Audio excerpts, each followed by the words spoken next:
Hello and welcome. This is our architectural virtual meetup, and I'm so excited to have Harlan Brumm with us. He is the product manager for Revit. And are there other products that you manage as well, Harlan? No, Nope, just straight no Revit. architecture and Revit, basically. Perfect, perfect. That's a lot. That's a handful in itself, right? So we are going to have a conversation with Harlan today. He's going to be showing us what is new in the software to help you do your job better and faster. I also have Naman Marsawala, and he's here helping us out with the Q&As. He's actually an expert elite, and he comes to us from the user group, which is the South Coast Revit user group. And so if you may recognize him from that, or you may recognize him for other things he's done with the Expert Elite program. I'm very excited to have them both with me today. Harlan will be presenting a little bit, and like I said, Naman will be helping in the background to answer some questions. So I do want to remind you that we do like this to be very interactive. And to get started, while we're waiting on everyone to get logged in and get their audio working, I would love for you to just type in the Q&A panel where you're joining from. So if you could just go into the Q&A panel, tell me where you're joining from. I love to see, who we have coming in. And so I'll give everyone a minute to find that. Okay, we've got David from Pennsylvania, Carl from Washington, Michael from Minnesota, Colin from London, Michael from Houston, and Roger from Toronto, Derek from Ireland. This is awesome, such a global audience. Oh, I see someone from my neck of the wood, James from Salt Lake, Kieran from Wales, nice to have you, Chad from Saskatchewan. Ooh, I might mispronounce this one, I apologize if I do, Sridhar from India, and Alex from London, Leslie from Kansas. Excellent, excellent. Well, I'm so glad to have all of you here. I am going to give everyone just another minute or so to get logged in and get their audio working. So thank you, Andre, for letting us know you're coming in from Lisbon, Michael from New Jersey, Ola from Nigeria. Excellent, I love it. So while we are waiting, I am going to just briefly kind of go through some orders of business with you, if that's okay. And then I'll be able to turn that time over to Harlan. So let me unpause my sharing. There we go. Okay, so since we are talking about new features of the software, I do want to just point out our safe harbor statement. I'm not going to read through the whole thing, but the whole gist of it is, don't make buying decisions based on anything you hear in this presentation. Most of the stuff that Harlan is going to be talking about is stuff that was in the latest release, but just in case we make any forward-looking statements, again, don't make purchasing decisions based on any forward-looking statements, because even though we might be trying to get something to work in the software, it's not a promise that you'll see it in the future. So with that, let's talk a little bit about some orders of business. So everyone's lines are muted. This is just to reduce background noise. We really want this to be a two-way communication. Like I said, this is going to be a conversation with Harlan, who is our product manager for Revit, and we mute the background just so that we have a nice clean recording. So you can go back and watch that afterwards. But we do want it to be a conversation. So we highly encourage that you type your questions into the Q&A panel, and we'll get to those questions either at the end of the presentation, or if it makes a lot of sense, I'll try to interrupt Harlan if it's a question about something he's covering right then and there. So definitely put those in there. If you would like to ask a question live, if you are brave enough to do that, definitely raise your hand in that attendee panel so that I can unmute your line and you can ask that question live at the end of the presentation. A link to the recorded session will be emailed out to all of the registrants. And if you'd like to, share that with your coworkers or friends, you're more than welcome to do that. That doesn't want to move. There we go. Okay, so just as a reminder, these are all the different monthly virtual meetups that we have, today being the architectural one. We also have one next Tuesday, which is on BIM management. Also some great topics in there. We also have civil engineering, electrical, and mechanical. The electrical and mechanical are much more on the manufacturing side, but we also have building engineering that deals with mechanical, electrical, and structural, which is on the fourth Thursday of the month, which is this Thursday. So hopefully we'll see you in there. This month it's on structural, and we'll be having a conversation with our product manager on Revit structure and advanced steel. So looking forward to that. Well, I think that everyone has logged in now that is planning to. One last thing, if you didn't see it, there is a call for AU proposals that is now open. If you are interested in becoming an AU speaker, there's a link there that will allow you to follow what's happening with Autodesk University. And I will put that link in the chat panel once I turn the time over to Harlan. So with that, Harlan, I'm going to go ahead and make you presenter. And you should be able to share your screen. All righty, let's see. Hopefully this will work. And let me make the webcam a little smaller. Awesome. All righty, so I'm going to talk a little bit today about what's new for Revit and specifically what's new for architects. I'm a product manager on the Revit team, and my primary responsibility is around architectural workflows. And as product managers, we work to kind of help our development teams, build the functionality that you're seeing in the product. So I'm just going to dive right into it, and we'll start with kind of the updates. What did we just do? And probably you guys have seen some of these things, and maybe I can add a little bit of context as well, and a little bit of color to what we released. So first up is we've been working for the last couple of years on PDF support in Revit. I think, if I'm not mistaken, in 2018, we added the ability to import a PDF, or maybe 2018, we added the ability to import a PDF. Now we can actually link PDFs as well. So now in the Manage Links dialog, you actually see two new tabs available. You'll see the PDF tab, and you'll also see an Images tab. This allows you to actually link in or import a PDF or an image into your Revit model. And so the Manage Links dialog kind of got a refresh. It adds some columns to the top. Gives you the ability actually to see things like the previews of those images. Basically takes what used to be in Manage Images, puts them into Manage Links, and allows you to actually have a link workflow. So you can link from both a local location on your machine or a cloud location like BIM 360.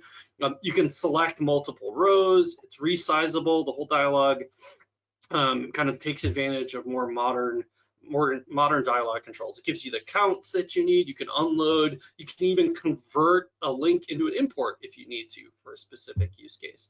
So this really completes the PDF work that we did a couple years ago. You can still, with these PDFs, enable snapping on them if they're vector-based PDFs that are imported as well. So you can actually get that full functionality that you had with imports now as a link as well, so that you don't have to keep that file size, huge. Basically, this is totally independent as a link, and if you need to send it to somebody or keep it separate, those links then are included.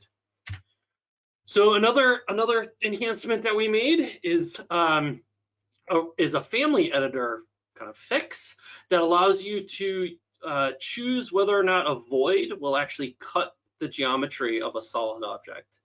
So now you can actually control voids with parameters and actually no longer have to create like multiple families to say, well, this doesn't, this piece isn't cut out, or it is cut out, you might need to have a separate family previously. Now you can do that all in one family and control that with a parameter, actually, whether or not that void is actually going to cut that geometry within the family. Should make it a lot easier to have families and not be like constrained by, oh, I need multiple different type or multiple different families just to do the same thing with a little bit of tweak to it, in this case like that trip edge. Let me go back here. So another nice small enhancement I think everybody who uses filters will really appreciate is we added a column in filters to enable the filter, and this is different than visibility. Visibility would just turn off that line basically and say, okay, now this thing that was being filtered is just not visible, where enable filter actually undoes the coloring and patterning or the cut of that particular row. So now it basically enables you to go back to the way it was without the filter on really easily and quickly, so that any criteria that you have in that model, you don't have to apply and you can test those out. What's really helpful here is that you could have default sets of filters that are applied everywhere, but now you can pick and choose which ones. So instead of having to create maybe just filters for specific view types, now you can create one set and choose to turn them on and off, really making it a lot easier, hopefully, to work with view filters inside of your model. Another, I think, nice documentation thing is that we improve the ability for tag families to rotate with component. Previously, rotate with component only worked on a couple of categories. Now it works on most loadable families. So specialty equipment, massing, generic models, furniture tags, and more. Where now, when you actually have control, you can click on that tag, choose that it rotates with the component, and then when the component actually changes its orientation, the tag will change its orientation as well. So hopefully this makes it a lot more flexible to create the documentation that you want and align it with other aspects of the model and create the docs that you need. For the last couple of years, we've been working on what we call large schedules inside of Revit. So we added zoom in schedules, the ability to hold on the control key in the middle mouse wheel and zoom your view in and out. That was last year. And we also added freeze the header in the schedule view so that as you're scrolling, you can still see the schedule header. And then last year we added striped rows in the schedule view. Well, this year now striped rows can apply on the sheet views as well. And this basically allows you to control the color of alternate rows in the schedule. You can actually make them any color you want. You can make them hot pink and orange or blue if you want, or in this case, just a nice subtle gray and white with every other row. And the intention is to make it a lot easier to know which row you're on and reading within a schedule, just making it easier and more clear to actually understand what actually is going on, especially, like I said, when dealing with large schedules in your project. We've also been working quite a bit on things around coordinates, and 2021 is no different, where now we actually have the ability to use US survey feet for coordinates inside your model. It's a pretty common standard here in the US, even though it might be being phased out. We know that there's still going to be a lot of historical projects that need to know they're in US survey feet as a unit. So it's additional unit that's available at project settings for the element. And so for things like coordinates, you can now report them in US survey feet and control, so you actually get accurate numbers when you're importing a site from Civil 3D, for example, to know that it's exactly the same location as it was in Civil instead of the conversion, which would happen before, which might have led to some confusion. So hopefully this just makes it a little bit easier to work with civil engineers in the US. A pretty significant change actually is the ability now to have specific bridge categories inside of Revit. You may see this in a little bit. We added the ability to actually have a whole infrastructure group within Revit, which includes a bunch of different categories for bridges. I think there's something like 80. There's like 40 model categories and 40 tag categories that are available to better document and control bridge geometry. And this is specifically for working with InfraWorks. InfraWorks has the ability to import a bridge into Revit so that you can continue the documentation to things like create rebar, assign different geometry, and the ability to have categories specifically for those elements was really important to help with the documentation and scheduling and tagging of that geometry. So you're going to see this new in 2021.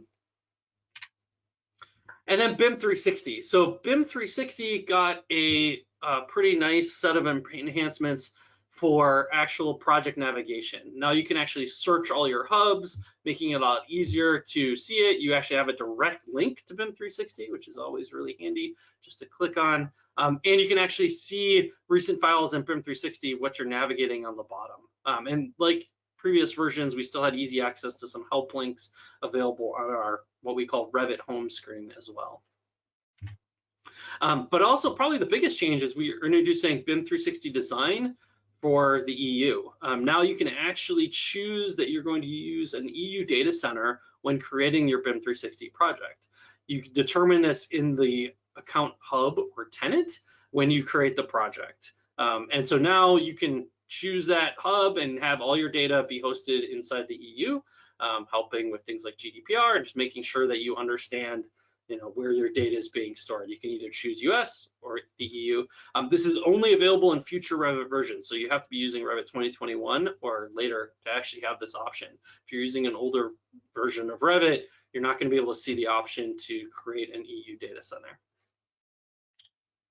And I talked about this a little bit before when we talked about bridges, but we've introduced what we call a persona-based or targeted UI options for Revit. This is basically a small dialog that pops up when you first launch Revit for the first time that allows you to select your discipline, what disciplines that you work with, and then really easily, simply kind of switch up the tabs that are available. Most of you probably already know that you can control these settings in options. This is just intended to kind of get you started a little bit faster, choosing and resetting what's dynamically available. And you can also multi-select in this dialog, just giving you more insight into the different options that may be available for you to try if you haven't maybe touched it for a while or just want a little bit simpler UI. If you don't want the infrastructure stuff, for example, not selecting that discipline, then you won't see it all front and center in your face. But of course, you can always go back to options and just change that.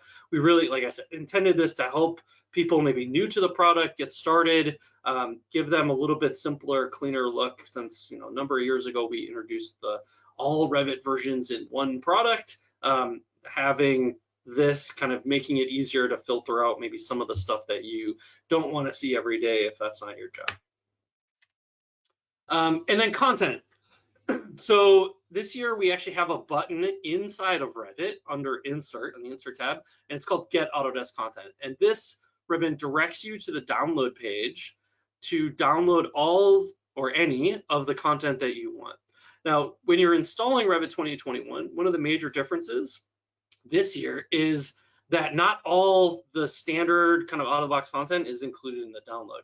In previous years, that content would be downloaded directly from the cloud onto your machine and then extracted and installed. And what happened was it, one, installed a lot of content a lot of people didn't want, and it took I should say a long time to actually install that and download it often with our installer. So in an effort to help speed that up, we made this Get Autodesk Content button available inside of Revit that'll take you directly to the page if you're looking for something. So if something doesn't appear to be where you expect it to be, like a family that you've used in the past and you're like, what, this is missing, where is it? You can simply go to the Insert, click this button, find the area that you think that content should be located in, download it, extract it to the right place, and then you'll have access to it. This will also give you access to any other languages that you may need to install as well for Revit. And then Dynamo. So Dynamo 2.5 is added to Revit. This adds all the new functionality of Dynamo, including dependency tracking for packages, which is actually really huge, and a number of new Dynamo nodes. And I've listed out 10 of them here that we've included, really focused around elements. So being able to see if an elements are joined, whether or not joined elements are, how do you can select joined elements, I should say, sorry, that's the best way to say that. Joining two different elements together, unjoining a list of elements from each other, switching the join order, which may be necessary. Collect content from a host so that you actually know what's in that host. So like if you have a window, you actually can figure out, oh, the door, it's in this wall. Take an element and collect all the intersecting elements of a chosen category. Setting the pin status of an element, if it's unpinned or pinned, being able to do that through Dynamo. And finally, query if an element is pinned. These are some of the things that we're doing to help automate and add more functionality to Dynamo for Revit so that you actually can start to automate workflows that may need this. And we decided to start tackling these element related nodes first. So these are now some of the bigger features. So that was kind of the list of small things. Hopefully this video is playing okay over GoToMeeting. But one of the biggest changes we've made for this release is what we call real-time realistic views. And real-time realistic is a new render mode, basically, or I should say a replacement to an old mode that enables you to get a much higher quality visual and graphical view within Revit that's interactive. So it's real time for a reason, because now we're real time generating lights, materials, and reflections in your model.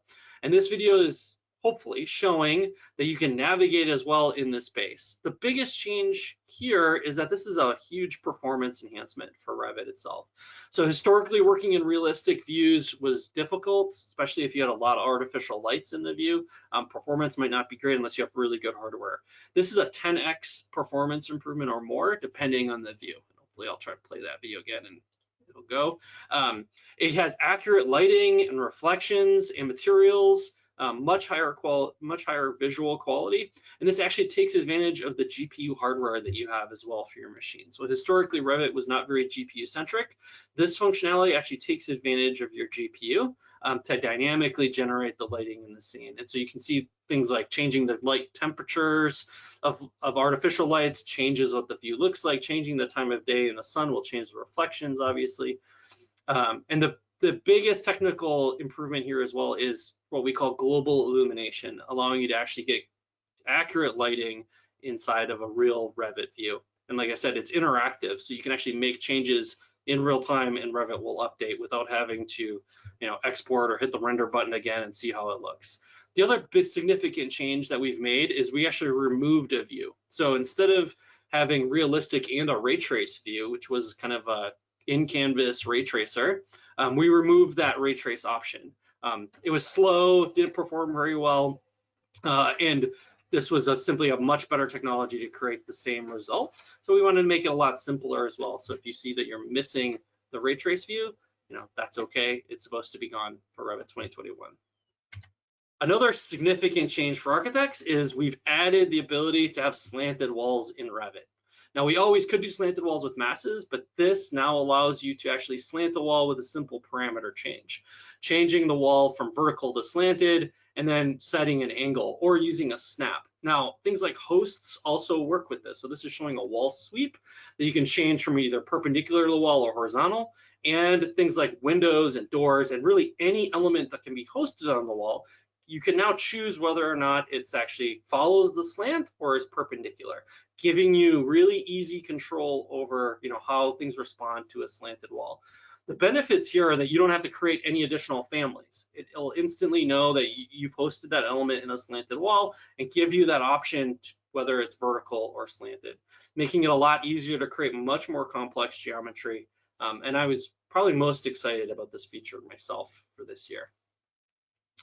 And something that's probably really relevant for a lot of you today is path of travel. With the current global situation that's been happening, understanding how people move in your building is becoming more and more important all the time. So with Revit 2021, we've enhanced our path of travel functionality that we introduced last year, and provided some additional Dynamo nodes that enable you to automate very common workflows. In this case, like showing the longest path to the closest set of exit doors, very easily understanding what route people are going to have to take to get out of this building. We've actually added this as a sample script in Dynamo Player as well, so that you don't even have to use Dynamo at all. You just can go in, click play button, and actually select the doors in your model and instantly get this path. And the path of travel is great, for a number of reasons, but it also, shows you the length, the time, the speed that someone is traveling along, or that's typical. It allows you to schedule these lines, tag them, and understand obstacles as well. There's a reveal obstacle mode that lets you actually understand, what is actually causing people to move around specific things. So in the new world, this is really a great way to understand and start to understand how people might traverse your building and understand where they might go in space. And then we've made enhancements with our Inventor colleagues. So I know this isn't about manufacturing, but what we've done is connected Revit to Autodesk Inventor, enabling you to basically link an Inventor file into Revit and then start to do design work. And Michelle, was there a question there you popped on for? There is. So Michael had a question about the path of travel. Can path of travel include forced rectilinear turns? Forced rect. Oh yeah. Yeah, that's a great question. So there's a lot of code might require a rectilinear 90-degree angle turn. The path of travel is designed to do the shortest path between 2 points. Unfortunately, it does not handle automatically rectilinear turns. It's actually pretty easy though to force path of travel to do that if you're looking purely for that documentation standard. And the way to do that is simply create an obstacle, a box in the space that would block people from moving in that space, and the path of travel then will have to go straight around it. The other option is to use what we call waypoints. So it does include the ability to set specific waypoints along that path. So you can drop in a couple of waypoints, control like I have to go to this corner, I have to go here, and I have to go here, and then it'll draw the line and you can schedule it that way. So really quickly and easily, you can make those adjustments if you're looking to do that. But again, it's really focused right now on shortest path between 2 points and not going to do the rectilinear path automatically. Great question. Perfect, thank you. Sure. All right, so we were talking a little bit about Inventor, and I'll just play this again so that everybody can see this. So basically, this is taking a Revit model and using what's called Inventor AnyCAD to link that model into Inventor. And you get accurate, everything about it, I should say, is you get accurate geometry, obviously, but you also get all the elements and the information in the Inventor model. So you can actually see on the left-hand side of this model inside of Inventor that you get the tree structure, and the tree structure shows things like floors and ceilings, unlike using what would have been a traditional SAT workflow where you had to like import and export and you get a bunch of solid bodies. Now you actually get the real Revit stuff. One of the real powerful things about this workflow is the ability in Inventor to then replace Revit geometry if you want. So you can actually bring that in and select things based on that tree structure, hide them, turn them off, and it's dynamic, meaning that if something changes on the Revit model, if the model updates and someone needs to make a design change, Inventor can automatically update that link and get notification that says, hey, a new version of this is available, do you want to change it? And then it updates and changes, but the parametrics of the Inventor model can stay intact. So it's really powerful collaboration on the manufacturing side, which should be useful really for a lot of different use cases. And last thing today, before we get into a lot more conversation in Q&A, is around generative design. So we've introduced generative design, what we call create studies and explore outcomes directly within Revit. This allows you to analyze a different set of graphs and generatively create multiple options and then actually place those options inside your Revit model. So in this case, we're doing a desk layout script, and then based on views and where those desks are, you can automate the placement of those desks inside of Revit. Now you can imagine what's really powerful about this is the ability to actually customize it. So choosing different constraints, being able to modify the geometry that's being used, being able to look at different studies, different variations of the design and instantly working on them. Now there are 3 studies included out of the box. There's what we call maximize windows views, which allows you to actually understand what's going to have the best viewpoints within the model. We have a 3-box massing, which kind of shows you how it can be used to generate form. And then finally, workspace layout, which is this desk example that lets you consider the doors, the windows, the columns, and calculate X's, distances, and views all at the same time and generate that. So there's these 2 buttons that are available. If you're an AEC Collection subscriber, you'll get these access to them in Revit. If you are just a Revit subscriber, you will still have access to create studies and explore these using Dynamo. So you can actually launch Dynamo and get access to that functionality in the new Dynamo 2.5 that we've included. You can actually run these same graphs. So these are all Dynamo graphs as well, so that you can take advantage of visual scripting knowledge and create your own studies. You can actually experiment. And it's called generativedesign.org, our website, there's actually other samples available for you to try as well that you can look at, different types of grid layouts and all sorts of really interesting options for using generative design within Revit. So with that, and I realize I went really quick, but that's okay.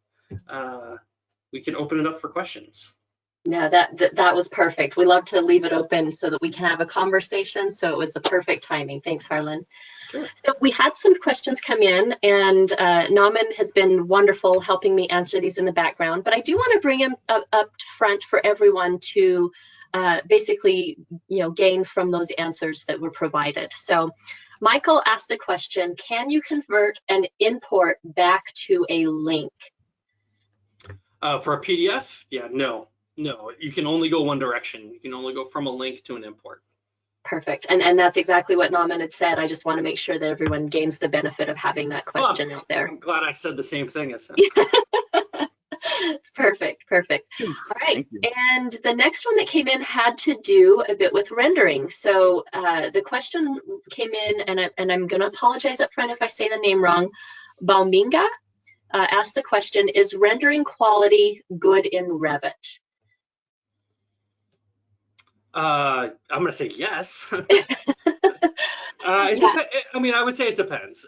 Honestly, it's a lot of things go into rendering quality, right? Revit has an out-of-the-box renderer, which is what we call the Autodesk Ray Tracer, and depending on your settings, can produce very good images, very good results directly from your Revit model. Obviously, our new realistic view gives you a high level of quality as well. It's not as good as like a dynamic ray tracer in that sense inside of Revit, but it's definitely good enough to get a baseline understanding of what your model is going to look like. The Autodesk Ray Tracer takes it up a notch and can, but it increases your rendering time as well, and it doesn't use the GPU, it's CPU heavy. So you're going to be dependent on that, and you're really dependent on the quality of the model and what you're getting. The other option is our cloud renderer. So we actually use what's called rendering as a service, which uses the same rendering engine that we have in Revit, the ray tracer, but it's on the cloud. So you don't actually have to render locally on your desktop.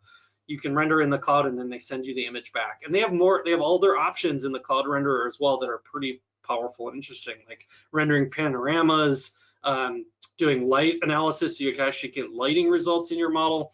So you have some great options, depending on your use case. And I would say, we've seen lots of people be able to create great imagery out of Revit.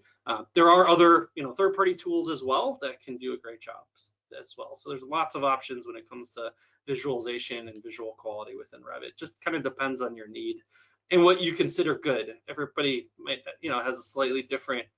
Rendering is very subjective. I'll leave it at that. It's all by perspective, right? One's own perspective.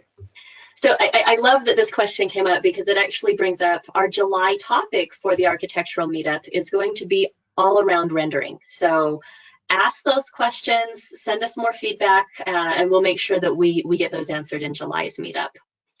All right, and I love that Nauman actually mentioned the cloud rendering. I think it's a great tool because it allows you to do that rendering in the cloud and continue working while it's rendering. So it's a great option. And the nice thing is the 1 megapixel images are free to render. So if you want to test it out quickly, you can do that, and they don't cost any credits. And by default, everyone gets 100 credits to try out the various things, including solar studies and lighting studies as well online. Yeah. Okay, great. And the next question had to do with generative design, and now I'm going to have to find it again. Hold on.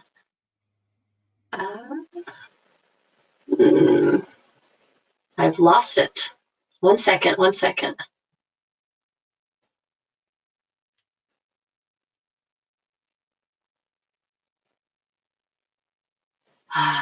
Don't sit too still. Nauman, do you see it? I know you answered some of it. I don't see the questions. Not yet. Sorry about that. Hold on. No, it's okay. There's so many like people saying hi and everything that came in, so I love it. Okay, give me 1 second. I will find it again.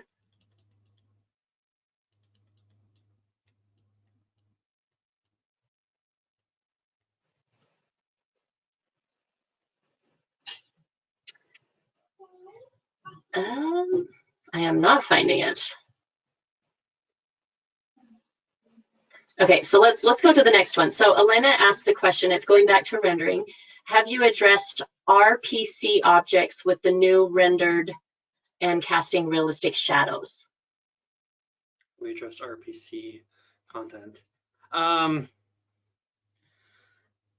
Okay, so, well, there's a change in RPC for our new realistic view. I'll just start with that. For 2021 right now, realistic views, they have what we would call like billboard RPC.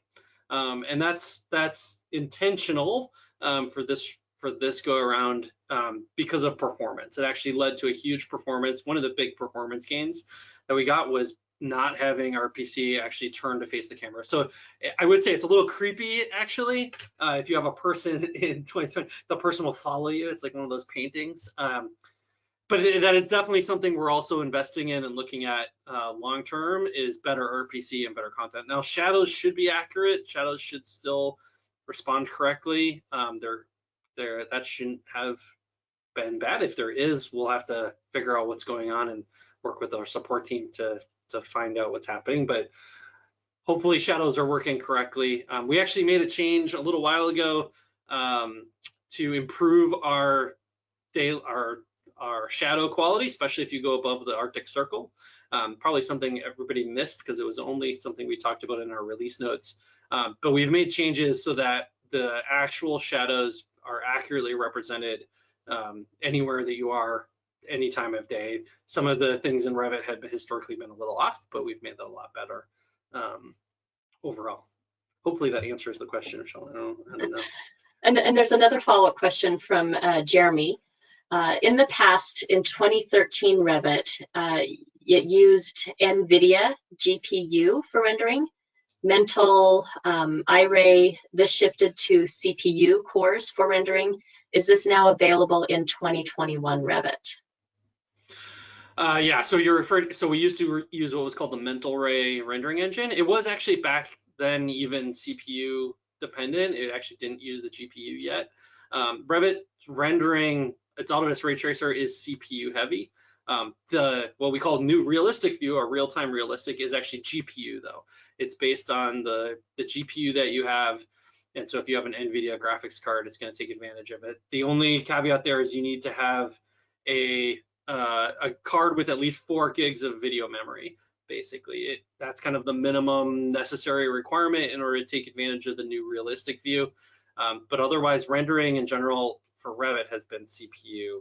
It's multi-threaded, so if you have a multi-core CPU, it'll take advantage of that. But yeah, hopefully that helps. All right, and I'm going to try. So Scott Meyer actually raised his hand, and at first his microphone wasn't showing up. But I'm going to try to unmute you now, Scott, to see if your microphone is working. So Scott, are you able to speak with us now? I can hear you. Awesome, we can hear you too. Do you want to go ahead and ask your question to Harlan? Oh, you're muted again. How did that happen? It won't let me unmute you now. Okay. Can you hear me now? Oh, now I can hear you. Yes, yes, perfect. Okay. Do you want to ask your question? My question is, we want to be able to access our plans out in the field and be able to do revisions, based on the construction team out in the field, using their cell phones to, put down the things that they're coming across in the field that need to be revised on the plans to update the plans to as-builts. So is Revit, would that be a good tool for that? Doing the plans in Revit, would there be a benefit to using Revit as compared to, like we're on MEP right now, we use MEP. Would there be a benefit using Revit? Sure, great question. So Revit itself, by itself, probably it would be okay, but you're gonna need, it won't run on a phone. So if somebody's looking to, be out in the field, you'd have to basically print PDFs or print sheets from the Revit model and then bring those out and mark them up. Now, the best way probably though would actually be to leverage BIM 360 with Revit. So we have BIM 360 design, and that would allow you then to basically have models automatically be created so they can be viewed on the web and viewed on a cell phone. People can do markup, they can take pictures, BIM 360 has issue tracking and revision tracking. Like you can actually physically mark up the revisions and bring them back and then view those. So that would be kind of one of the best ways, I think, to actually engage and kind of do what you're saying. So use Revit for the modeling documentation, and then you can upload that to BIM 360 and take advantage of our kind of cloud collaboration workflow that would enable that kind of BIM to field as built workflow that you're looking for. Okay, I've read here and there that sometimes if you don't have internet access or cell phone access, then you would have trouble getting into the A360. Is that accurate, or? Well, yeah, I mean, BIM 360 does provide like the field. We have this thing, it's called BIM 360 field, allows you to download your basically what you need for that day, let's just say, to your device locally. So if you don't have internet access, then you can actually still do that. And when you get back to the job site and get back to a place, I should say back to the trailer, you can actually upload that to the system. So it does take that into account. You know, PlanGrid, another option for you might be what's called PlanGrid, which is Right. Document management tool. And again, same kind of workflow. You can actually take advantage of Revit with that, where they have a Revit add-in that lets you upload stuff to PlanGrid and then take that to the job site as well. Okay, great. Sure. Questions answered. Thank you. Yeah, sure. I'm glad you were brave enough to answer that live. Thank you. And we actually have another person who's is brave enough. And I'm going to apologize up front if I say the name wrong. Soy Maya, I'm going to unmute your line. Maybe. Try that again. It's not letting me unmute you. Are you able to unmute yourself?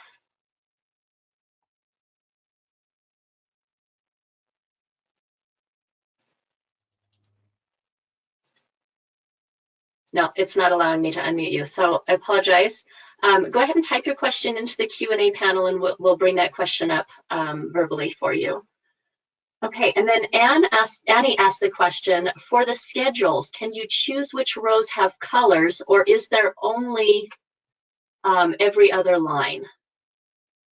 Oh, for striped rows on schedules. Yeah, it is by default every other line. So you can choose alternate rows basically, which now if you're looking to like just color code different cells based on something, we actually have a feature called conditional formatting, which you basically can set up a rule and then it will color code cells based on that rule, allowing you, you know, basically you can think of it as a simplified analysis tool. So if you have some requirement you want to meet, you can actually color code those based on that. But unfortunately, it's just every other role. You can't kind of pick and choose which one you want. Okay, and the next question, I think this might be going back to the rendering questions, but Michael asked the question, is it comparable to Enscape? That's a great question. Well, Enscape's a great tool, and we were never setting out to, you know, make our render or our realistic view as good as Enscape. That was not the intention. Enscape's a great tool for creating photorealistic renderings, visualizations, and in particular using like desktop VR.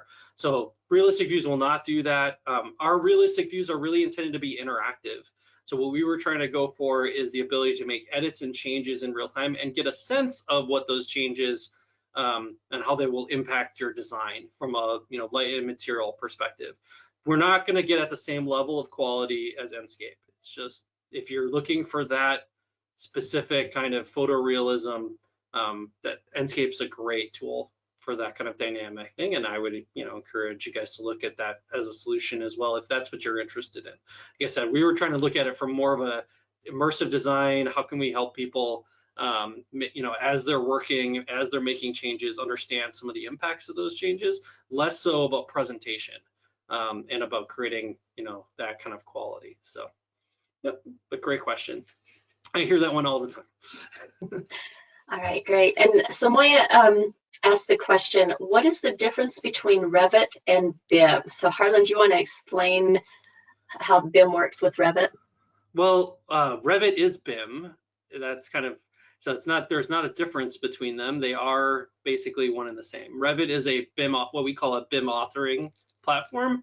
And what makes Revit unique in a lot of ways is that it's multidiscipline. So we not only have architecture functionality built into Revit, we also have mechanical, electrical, plumbing, structural design, structural analysis, all built in. So it's all disciplines working on one platform to deliver a project.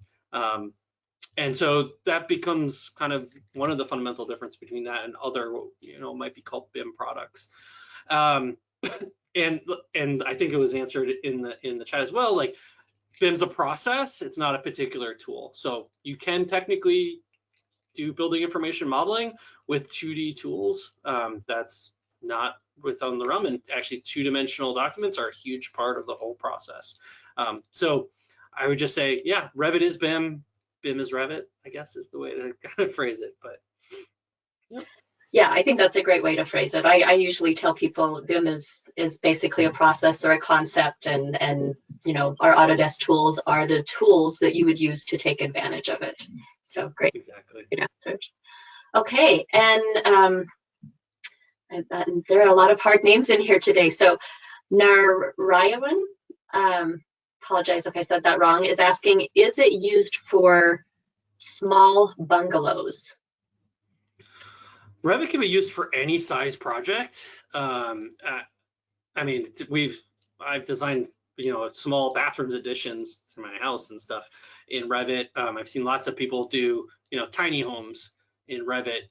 It all depends on what your use case is and what your need is, like and why you want to use it at the end of the day. It's about the information in the model. So, it helps you get things like quantities. It helps you understand how things are going to look. You get kind of documentation and three-dimensional representations while you're working. So you don't have to kind of pick and choose or remodel things if you want to see something in 3D. And it's great just to explore the design from that perspective. So yeah, any size projects can take advantage of Revit. Now, if all you're interested in is, submitting documents for approval and plan, you might, and it's a really small project, you might want to consider whether or not that, Revit is the right tool to do that, because it is a modeling application. You're going to be physically modeling things. So it's different than drawing in 2D for sure. Okay, great. Here's the generative design question that I had such a hard time finding earlier, so I'm glad we finally ran across it again. I hope I can answer it. Me too. So the question is it the same when utilizing generative design by Dynamo than the original GD, which needs Fusion to run? Oh, okay. Yeah, that's a great question. So it's very different than what we call generative design for Fusion or Fusion 360 on the manufacturing side. It uses different technology.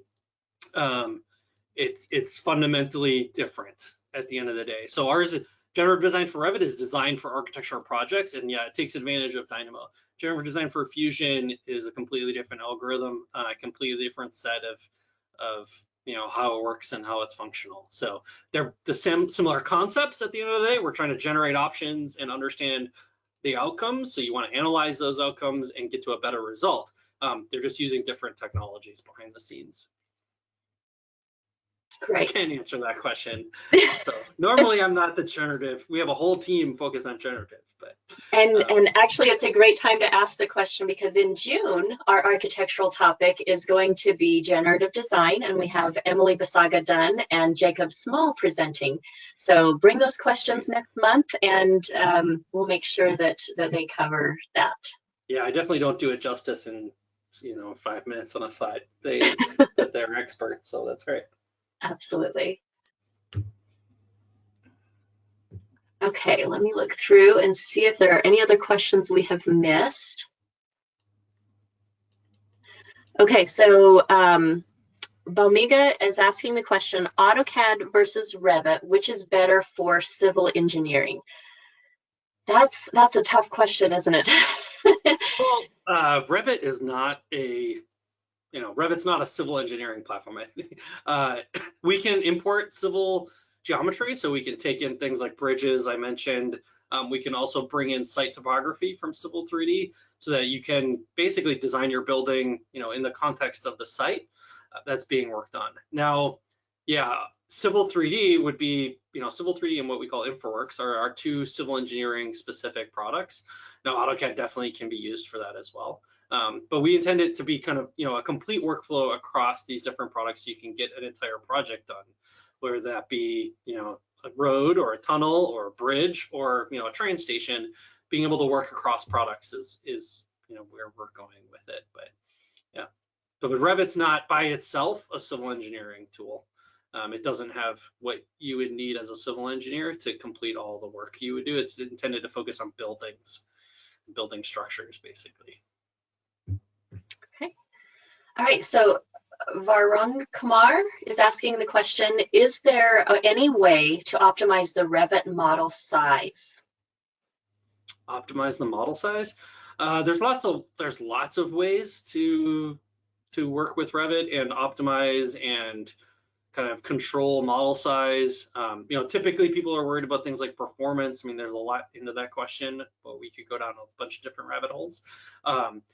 Traditionally, it depends on the type of project that you're working on. If you're doing the small bungalow that we talked about before, you probably don't need to worry too much about it. If you're working on, a huge hospital, then you would have to take into account how do you work across these models. Typically what happens is people use links to divide up where it makes sense from a scope of work perspective. So depending on, they might do it by wing, you might do core by core and shell, you might break out furniture. There's lots of different ways you can break up and separate models so you don't have to load everything all at once to get to get the project done. However, Revit's, file size doesn't matter too much at the end of the day, as long as you can open the model in memory, which the general rule of thumb that we have is basically if the size of the file times 20 is the amount of memory that you need on your machine in order to open that model. So, you're not going to be able to open a lot of models if you have 8 gigs of RAM on your computer, and a lot of big models are going to be problematic. But so the more RAM you have, the more models you'll be able to, or the more model size you'll be able to open all at once and not really have an issue. Once it's opened, Revit scales pretty well. And there are things you can do for model management techniques within an individual model itself. Purge unused, auditing, saving as new names can compress the file size so that you have a compressed work stream and that things are kind of more optimized. You can also look at things like family size, warnings in your model. Reducing warnings are always important. There's lots of different techniques, and I bet you there's a whole best practice document that we can share somewhere about how to optimize and how to work on your model. So we can maybe post that and get that back to them, I hope. Can I add something too? Yeah, sure. Hey, so 2019 Autodesk University, I co-authored a class called Get Your Revit Models Ripped. So it's a Dr. Revit guide to getting your Revit models ripped. So it kind of goes in and kind of talks about how to do and what to do about optimizing your models. I mean, it doesn't go into like the breakdown of models into smaller pieces, but it's more so that what you can do day to day to keep them functioning effectively or efficiently, rather, I should say. And so I would say I posted a link in the Awesome. chat, so you can take Thanks a look at it as well. Perfect. Okay, so Lynn is asking the question, will there be any plan to include in future Revit versions to run simple Python codes to automate some workflows without needing to open the Dynamo? So I'm guessing something like our Dynamo player is what she's asking for, maybe. Yeah, I mean, our strategy around like programming in general is twofold. One, we support a full .NET API. We don't support Python directly, except through Dynamo. So we'll continue to support Python and Dynamo, but right now we don't have plans around adding like direct Python support. I think is what she's referring to, like running a Python script right within Revit. We would leverage Dynamo to be able to do that kind of work and programming, basically. Great, and Naman, thank you for adding the link in there for them to look at that as well. All right, and I see a hand is raised. So Ahmed, I'm going to try to unmute you. And it says that you are self-muted, but I have unmuted you from my side. Can you unmute yourself? Hello. Audrey? Hi, yes, I can hear you. Go ahead and ask your question. So I put up a question earlier about the autosave feature on a Revit platform. When is Autodesk actually going to bring this into play? Because I see it's been on AutoCAD for a very long time and been very useful. So when are they going to consider it for Revit? No, I think I got your question. So when are we going to consider an autosave feature for Revit? It's not currently in our roadmap to do that. Actually, we do have a public roadmap that's available. It's autodesk.com/Revit roadmap, and you can check out everything that we're currently planning to do. Right now, autosave is not as part of our roadmap, but it's a good thing. We'll think about it.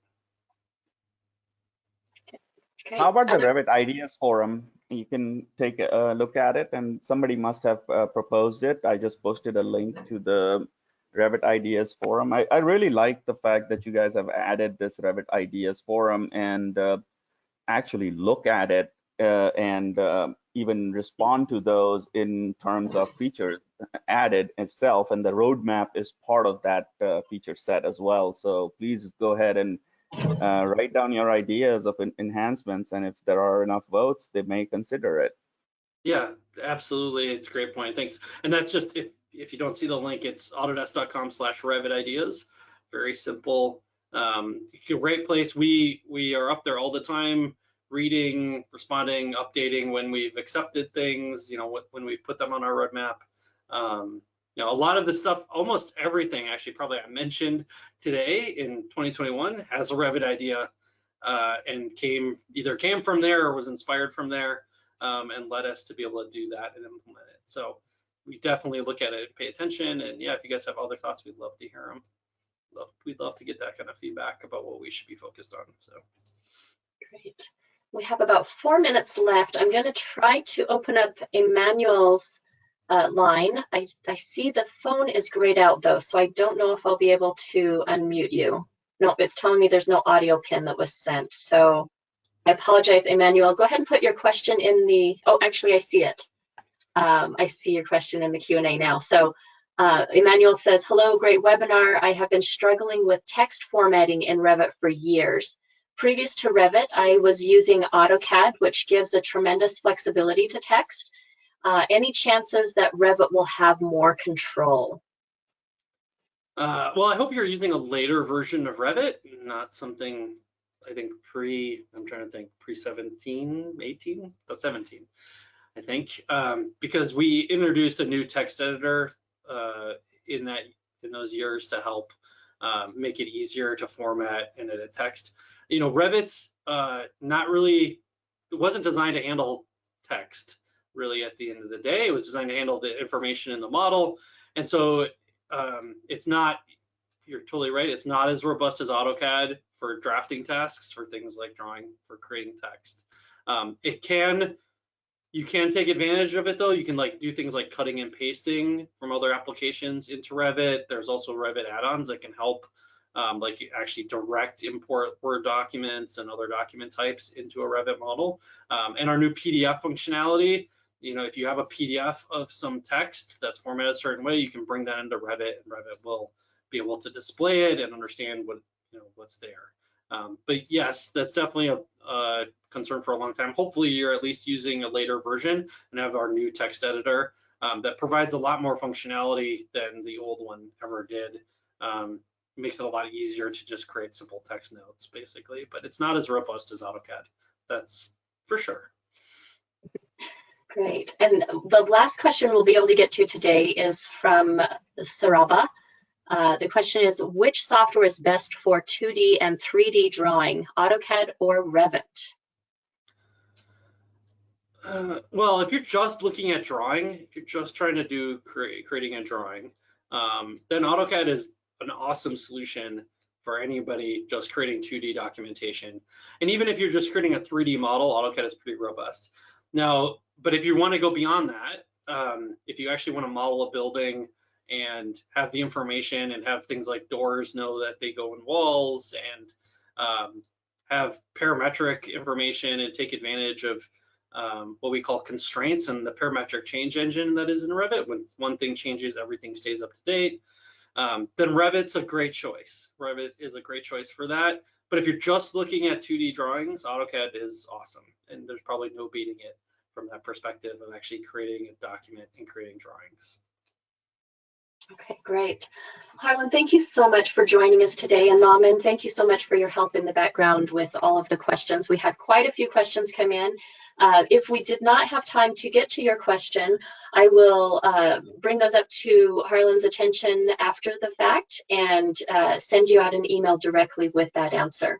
So thank you all so much for participating. Your success really does matter to us, so I'm so glad that you joined us, and I hope that you got a lot out of this. So again, thank you, everyone, and we will see you next month when we have Emily Basaga Dunn and Jacob Small talking to us about generative design.